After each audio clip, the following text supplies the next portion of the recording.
Hello, everyone. Welcome to Thursday with Pastor Dan. Today we'll be doing Psalm 32. Let us be attentive to a word from the psalmist. Happy are those whose transgression is forgiven, whose sin is covered. Happy are those to whom the Lord imputes no iniquity, and in whose spirit there is no deceit. While I kept silent, my body wasted away through my groaning all day long. For day and night your hand was heavy upon me. My strength was dried up, as by the heat of summer. Then I acknowledged my sin to you, and I did not hide my iniquity.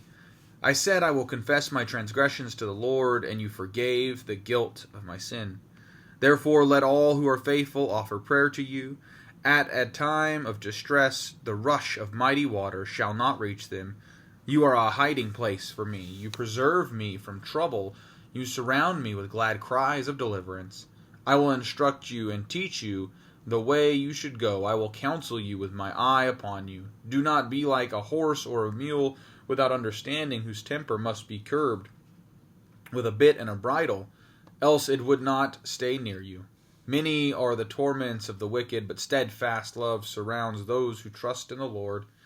Be glad in the Lord and rejoice, O righteous, and shout for joy, all you upright in heart. Happy Lent. Happy Lent. It's that time of year where we get to do a lot of self-examination. In fact, it's kind of just called for. And this is the perfect first Thursday of Lent psalm.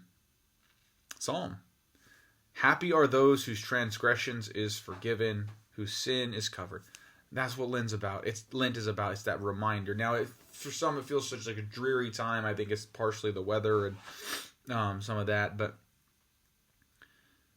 this is a happy time because this is the time that we do our self-reflection and we remember our sins are forgiven. They are blotted out. They aren't remembered. It's always confused me why some Christians have always talked about, like, it almost seems like there's two gods. There's this nasty God in the Old Testament and this forgiving, loving God in the New Testament through Jesus. And I'm like, really? Because we read the Psalms and God's always been forgiving and patient and steadfast in love.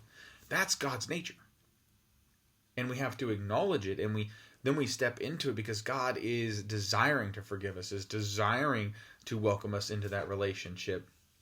But the thing that strikes me about this is the psalmist talks about being weighted down and dried up like the summer heat and the summer sun. Well, yeah, that's what happens when we are unwilling to acknowledge our faults, our failings, our sins. But when we do, it's like a relief. Then I acknowledged my sin, and I did not hide my iniquity. I said, I will confess my transgressions to the Lord, and you forgave the guilt of my sin. Lent is the gift to all of us who are burdened by our guilt and our sin, which is every single one of us. And we get in this time to delve in and remember God forgives, but it's the time that we can unshackle and unbridle the weights that we are carrying on us, the guilt, the heaviness of our sin. We get to join into the freedom that comes from the unburdening that comes from God's forgiveness.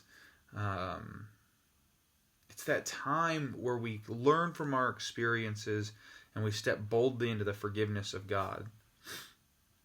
Therefore let all who are faithful offer prayer to you. At a time of distress, the rush of mighty waters shall not reach them. You are a hiding place for me. You preserve me from trouble. You surround me with glad cries of deliverance.